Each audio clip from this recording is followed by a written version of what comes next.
My brother, who runs a hotel in Hawaii, called and asked, "Where's your wife?" I said, "New York." He said, "No, she's here. With another man." It started on a Thursday night. I remember because I had just finished microwaving leftover chili, trying not to think about my wife too much. Her name was Vanessa, and she was supposed to be in New York for a corporate leadership seminar, a full week of breakout sessions and networking events, she'd said. Brushing a kiss across my cheek at the airport, she texted me earlier that day. "Crazy schedule, barely time to eat. Miss you." So when my phone rang and I saw my brother, Ethan's name, I thought nothing of it at first. Ethan runs a high-end resort in Maui. He's busy year-round with high-paying honeymooners, tech bros escaping Silicon Valley, and influencers looking for the perfect infinity pool shot. "Yo," I answered casually, but his voice was sharp, urgent, flat. "Where's Vanessa?" I blinked. "What? She's in New York. Why?" Ethan paused just long enough for my heart to drop. "No, man, she's not.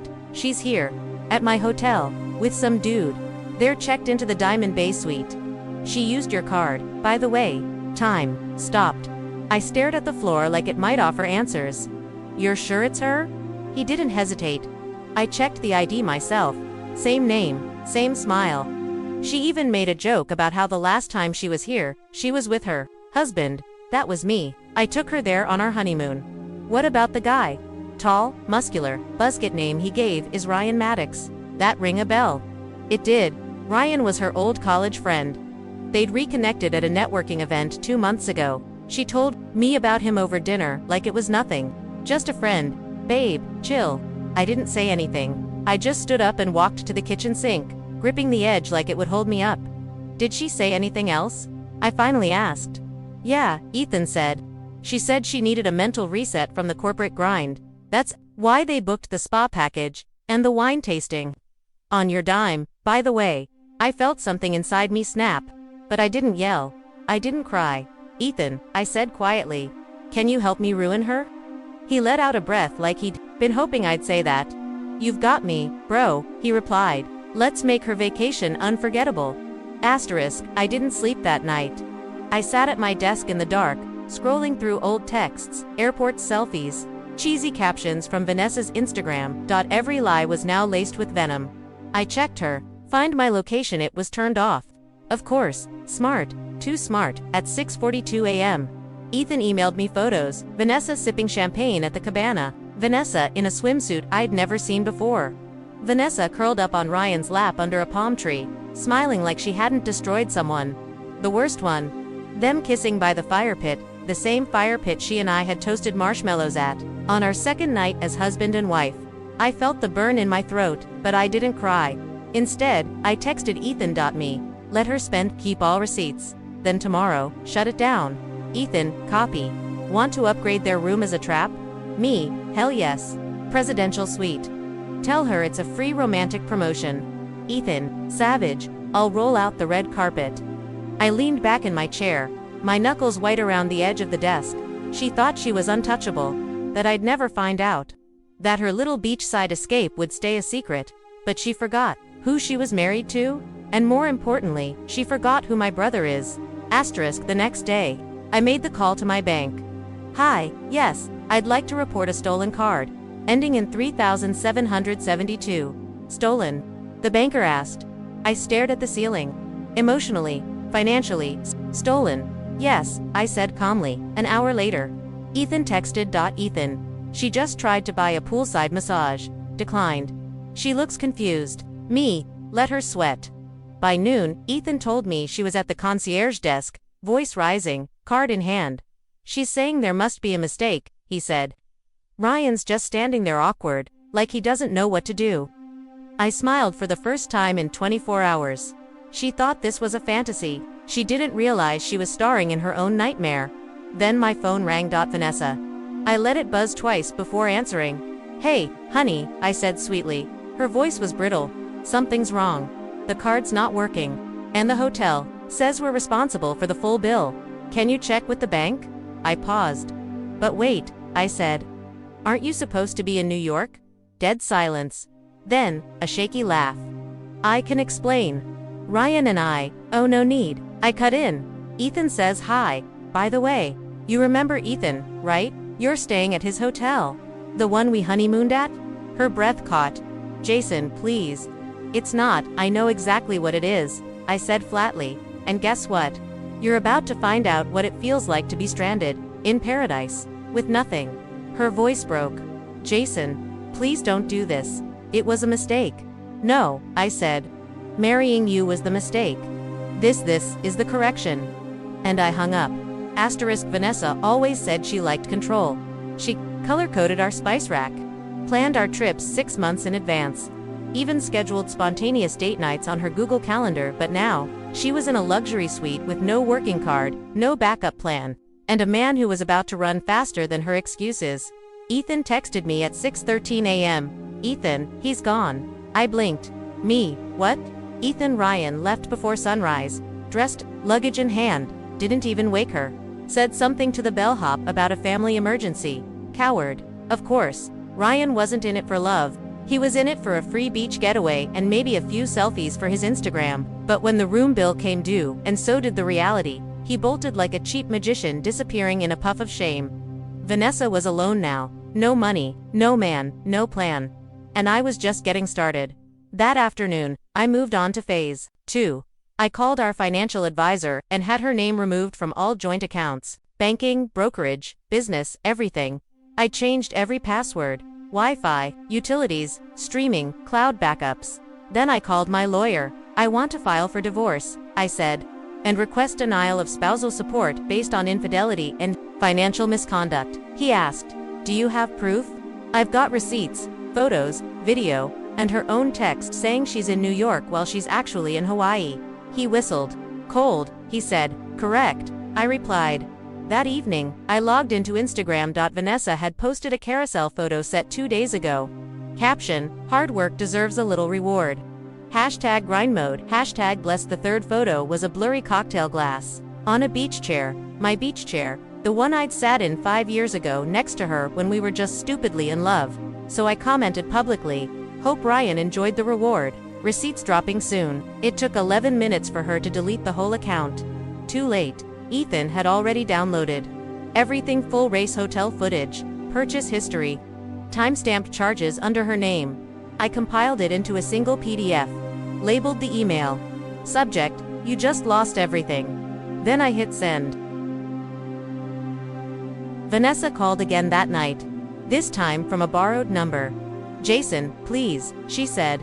I need help, I can't get a flight out. I don't have any money. Ryan's gone.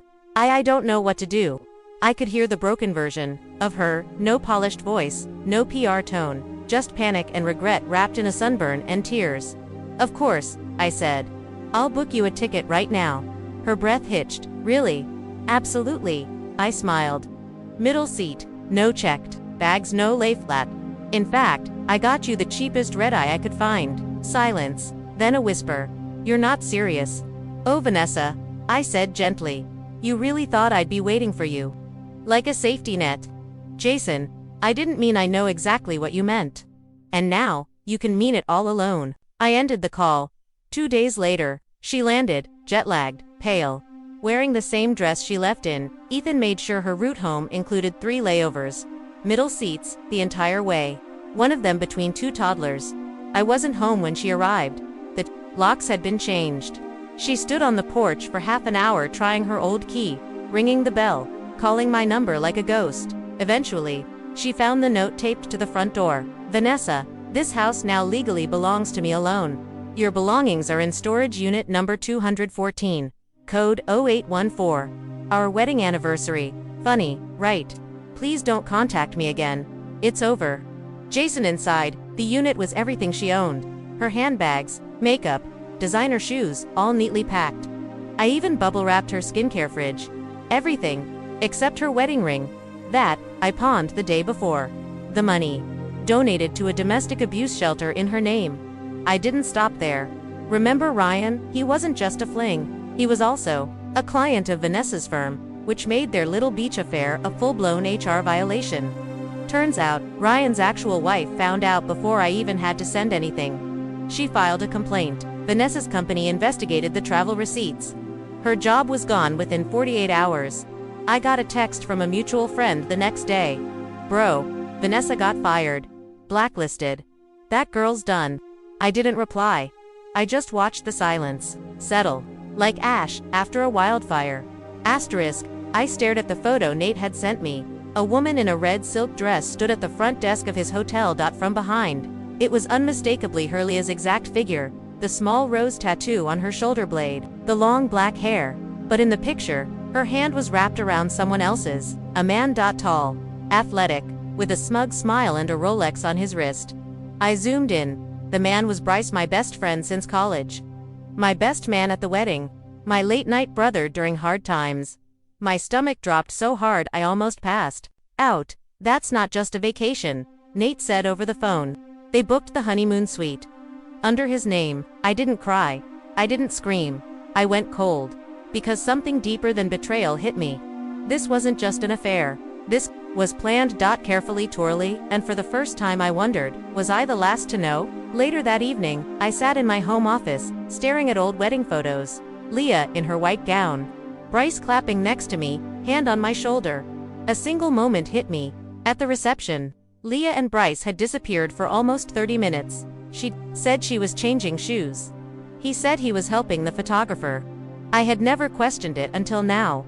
I opened my laptop and logged into the shared cloud folder where Leah kept our travel bookings. She was sloppy sometimes, forgetting to log out. And there it was.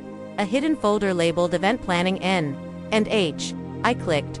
Dozens of screenshots, chats, confirmations, flight bookings, luxury dinners, a spa package for two, all for Nate's hotel, under a name I hadn't recognized before. Mr. and Mrs. Hillman. Hillman was Bryce's mother's maiden name, so they'd covered their tracks. Almost. Nate called me again the next morning. She's still here, he whispered.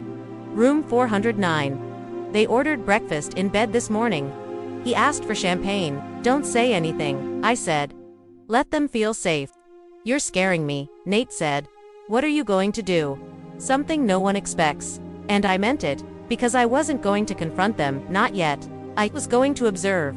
I booked the next flight to Maui, but I didn't check into Nate's hotel.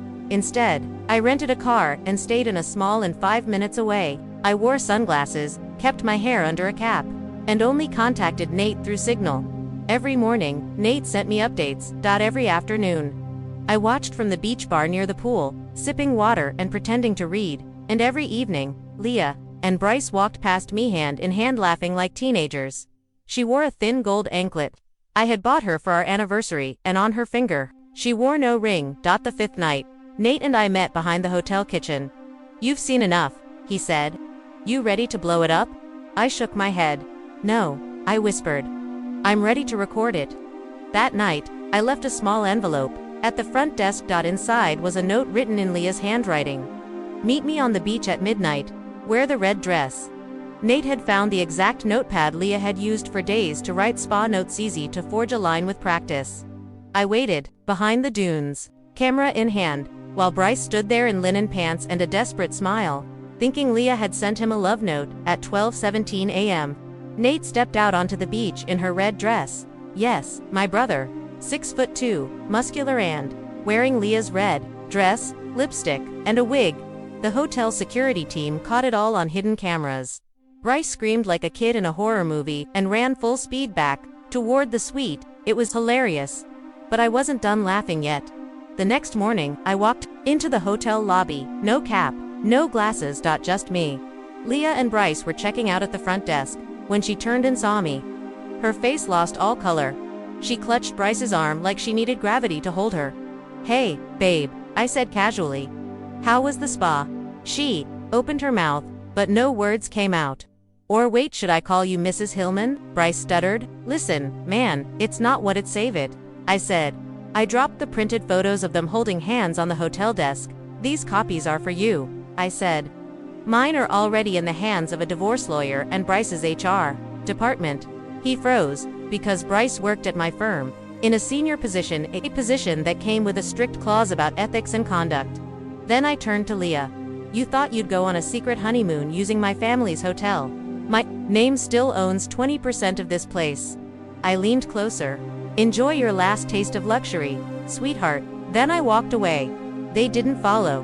They couldn't because by the time I hit the airport, my lawyer had already emailed the footage to Bryce's company, Leah's parents, and our mutual friends. The reactions would come like a tidal wave, and I would be far away when it hit. The sun was rising when I walked into the penthouse suite of my brother's hotel. The entire top floor had been cleared for me, not because I was a VIP, but because we were about to stage a final act, a performance that would leave no doubt who the real villain was. Caleb, my brother, stood near the floor-to-ceiling windows. He turned, eyes tight with anticipation. "She's still in the spa," he said. "I made sure she saw the flyer for the couple's paradise massage. Figured she'd go for it." I nodded. "Perfect. Let's give her the ending she deserves." We'd set up everything.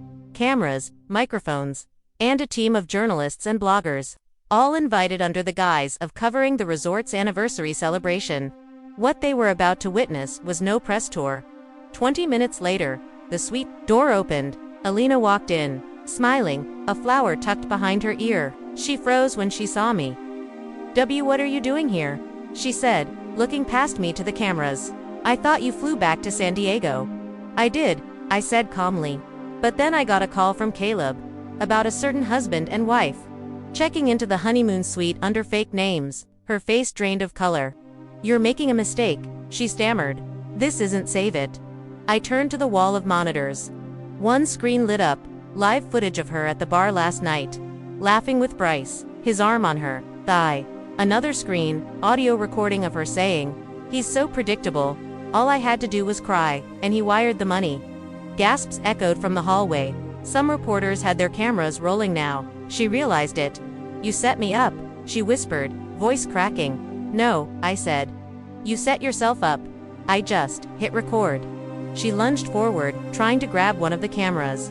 Caleb stepped in. "Security's on standby," he said. "I suggest you don't make a bigger scene." I looked at her, this woman I once loved, and I felt nothing. "You didn't just cheat," I said quietly. "You schemed, you stole, you plotted your escape while living in my house, spending my money, wearing a ring that meant something to me.